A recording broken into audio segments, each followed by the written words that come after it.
ഈ ഒരു സിറ്റുവേഷനെ കുറിച്ച് ഓർക്കുമ്പോൾ അവെഞ്ചേഴ്സ് എൻഡ് ഗെയിമിൽ താനോസ് പറഞ്ഞൊരു കാര്യമാണ് എനിക്ക് ഓർമ്മ വരുന്നത്. ഫാൻസിനെ ഏറ്റവും കൂടുതൽ ഫ്രസ്ട്രേറ്റ് ചെയ്ത പ്ലെയർ ആരാണെന്ന് ഞാൻ പ്രത്യേകിച്ച് എടുത്തു പറയേണ്ട കാര്യമൊന്നുമില്ല. Hello guys, welcome back to the football ജനത്ത്. നിങ്ങൾ തംബ്നെയിലും ടൈറ്റിലും ഒക്കെ കണ്ടതുപോലെ തന്നെ ഇതുവരെ നമ്മുടെ ചാനലിൽ ചെയ്യാത്ത ഒരു വെറൈറ്റി വീഡിയോ ആയിട്ടാണ് ഞാൻ ഇന്ന് നിങ്ങളുടെ മുമ്പിലേക്ക് വന്നിരിക്കുന്നത്. എന്നിലെ കേരള ബ്ലാസ്റ്റേഴ്സ് ഫാനിനെ നിങ്ങൾക്ക് ഓരോരുത്തർക്കും അറിയാം, പക്ഷേ ഫുട്ബോൾ എന്ന ഗെയിമിലേക്ക് എന്നെ ഏറ്റവും ആദ്യം ആകർഷിച്ചത് ചെൽസി എന്ന ക്ലബ്ബാണ്. അതുകൊണ്ട് തന്നെ നമ്മുടെ ചാനലിൽ ഇതുവരെ ചെൽസിയെക്കുറിച്ച് സംസാരിച്ചിട്ടില്ല എന്നുള്ളത് വളരെ അൺഫെയർ ആയിട്ട് എനിക്ക് തോന്നി. അപ്പോൾ എന്തായാലും ആ വിഷമം ഇന്ന് നമുക്ക് മാറ്റിയേക്കാം. ഏകദേശം ഒരു മാസം മുമ്പ് ലിവർപൂളിനും ആർസനലിനും പ്രീമിയർ ലീഗ് ടൈറ്റിൽ റേസിൽ ചെൽസി ഒരു ഭീഷണിയാവുമോ എന്നായിരുന്നു ചെൽസി ഫാൻസ് ഒഴിച്ച് ബാക്കി എല്ലാവരുടെയും ഡിസ്കഷൻ. ആർസനലിനെതിരെ നവംബർ 10 സ്റ്റാംഫോർഡ് ബ്രിഡ്ജിലെ 1-1 ഡ്രോയ്ക്ക് ശേഷം ചെൽസി അടുപ്പിച്ച് 7 ലീഗ് മത്സരങ്ങളാണ് ജയിച്ചത്. ഇതിൽ ടോട്ടൻഹാം ഹോട്ട്സ്പർ, ആസ്റ്റൺ വില്ല, ബ്രെൻഫോർഡിനെതിരെയുള്ള വിജയങ്ങളും ഉണ്ടായിരുന്നു. ഇതൊക്കെ സംഭവിച്ചിട്ടും ചെൽസി ടൈറ്റിൽ കണ്ടന്റേഴ്സ് ആണോ എന്ന് എന്നോട് ചോദിച്ചാൽ ആരോടും ഞാൻ യെസ് പറഞ്ഞില്ല.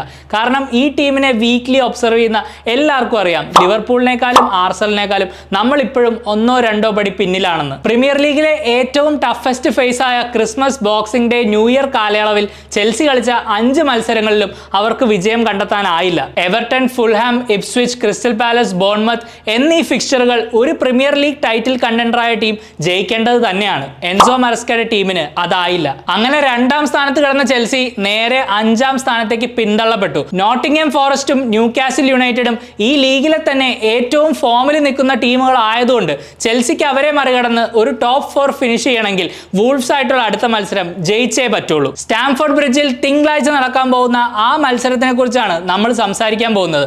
അപ്പോൾ ചെൽസി വൂൾസ് മത്സരത്തിനെ ഉറ്റുനോക്കാനുള്ള 3 മെയിൻ ഇമ്പോർട്ടന്റ് കാര്യങ്ങൾ ഞാൻ ഡിസ്കസ് ചെയ്യാം. പോയിന്റ് നമ്പർ 3, റോമൻ അബ്രാമോവിച്ചിൽ നിന്നും ചെൽസിയെ മേടിച്ചതിന് ശേഷം ടോഡ് ബോയ്ലിയും ക്ലിയർ ലേക്ക് ക്യാപിറ്റൽ എന്ന കൺസോർഷ്യവും അവരുടെ തീരുമാനങ്ങൾക്കെതിരെ ഒരുപാട് ചോദ്യങ്ങൾ ഫേസ് ചെയ്തിരുന്നു. ചില താരങ്ങൾക്കായി ട്രാൻസ്ഫർ വിൻഡോയിൽ ക്ലബ്ബ് മുടക്കിയ തുക, അതുപോലെ തന്നെ ഒരു ദിശാബോധമില്ലാത്ത കണക്കിന് പ്ലെയേഴ്സിനെ മേടിച്ചു കൂട്ടിയ പാറ്റേൺ, ഈവൻ കഴിഞ്ഞ സീസൺ ചെൽസിയായി ഒരു യൂറോപ്യൻ പൊസിഷനിൽ ഫിനിഷ് ചെയ്ത മൗറിസിയോ പോച്ചറ്റിനോ എന്ന കോച്ചിന് പുതിയൊരു കരാർ നൽകിയില്ല എന്നുള്ള ആ ഒരു തീരുമാനം, ഇതിനൊക്കെ ഇവർ പഴി കേട്ടിട്ടുണ്ട്.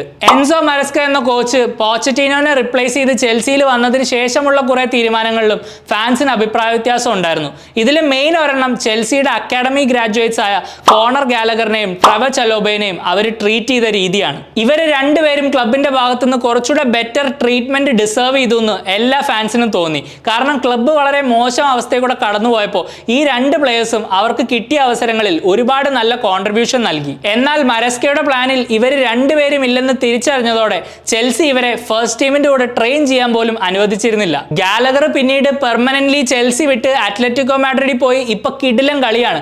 അതിനെക്കുറിച്ച് പറയാനാണെങ്കിൽ വേറൊരു സെപ്പറേറ്റ് വീഡിയോ ചെയ്യേണ്ടി വരും, കാരണം അത്രയ്ക്ക് പറയാനുണ്ട്. പക്ഷേ ഈ വീഡിയോയിൽ എന്റെ ഫോക്കസ് ചലോബയിലാണ്. ചെൽസിയുടെ ഡിഫൻസ് എത്രമാത്രം അൺറിലയബിൾ ആണെന്ന് നമുക്ക് കുറച്ച് കാലങ്ങളായിട്ട് അറിയാം, അല്ലെ? ഇപ്പൊ വെസ്ലി ഫൊഫാനയ്ക്കും ബാദിയഷീലിനും ഏറ്റ പരിക്കും അതുപോലെ തന്നെ ആക്സൽ ഡിസാസിയിലുള്ള വിശ്വാസക്കുറവും കൊണ്ട് ക്രിസ്റ്റൽ പാലസിൽ ലോണിന് പോയ ചലോബയെ ക്ലബ്ബ് തിരിച്ചു വിളിച്ചിരിക്കുകയാണ്. ഈ ഒരു സിറ്റുവേഷനെ കുറിച്ച് ഓർക്കുമ്പോൾ അവെഞ്ചേഴ്സ് എൻഡ് ഗെയിമിൽ താനോസ് പറഞ്ഞൊരു കാര്യമാണ് എനിക്ക് ഓർമ്മ വരുന്നത്.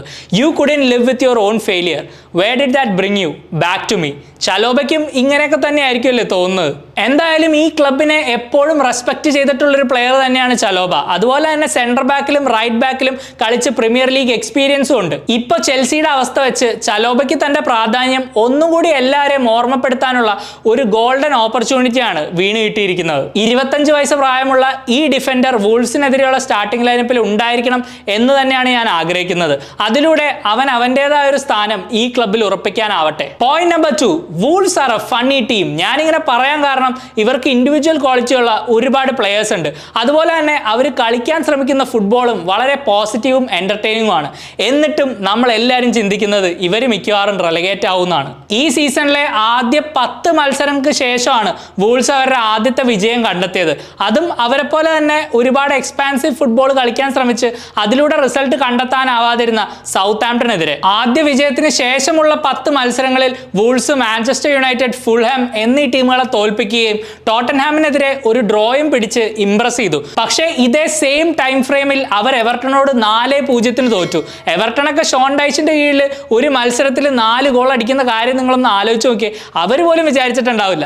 അതേപോലെ തന്നെ ആ സമയം റെലഗേഷൻ ബാറ്റിലുണ്ടായിരുന്ന വെസ്റ്റ് ഹാമിനോടും ഈ സീസൺ പ്രീമിയർ ലീഗിലേക്ക് പ്രൊമോട്ടായി വന്ന ഇപ്സ്വിച്ച് ടൗണിനോടും വൂൾസ് തോറ്റിരുന്നു. എന്റെ പോയിന്റ് എന്താണെന്ന് വെച്ചാൽ അവരുടെ റിസൾട്ട്സ് ഒരുപാട് അപ്പ് ആൻഡ് ഡൗൺ ആണ്.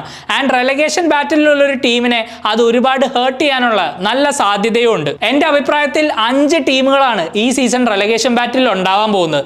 17 പോയിന്റുമായി 16ാം സ്ഥാനത്തുള്ള എവർട്ടൺ, 16 പോയിന്റുമായി 17ാം സ്ഥാനത്തുള്ള വൂൾസ്, ഇതേ സെയിം പോയിന്റും സെയിം ഗോൾ ഡിഫറൻസുമായി 18ാം സ്ഥാനത്തുള്ള ഇപ്സ്വിച്ച് ടൗൺ, പിന്നെ 14 പോയിന്റുള്ള ലെസ്റ്ററും വെറും 6 പോയിന്റ് മാത്രമുള്ള സൗത്താംപ്ടണും. ഇതിൽ എവർട്ടൺ ബാക്കിയുള്ള 4 ടീമിനെ വെച്ച് നോക്കുമ്പോൾ ഒരു മത്സരം കുറവേ കളിച്ചിട്ടുള്ളൂ. പിന്നെ കഴിഞ്ഞ കുറച്ച് സീസണുകളായിട്ട് അവരുടെ പെർഫോമൻസ് എത്ര മോശമാണെങ്കിലും അൾട്ടിമേറ്റ്ലി അവരെങ്ങനെയെങ്കിലും റെലഗേഷൻ അവോയ്ഡ് ചെയ്യും. 21 മത്സരങ്ങൾക്ക് ശേഷം വെറും 6 പോയിന്റ് മാത്രമുള്ള സൗത്താംപ്ടണ് ഇനി എന്തെങ്കിലും ചെയ്യാനാവുമോ എന്നറിയില്ല.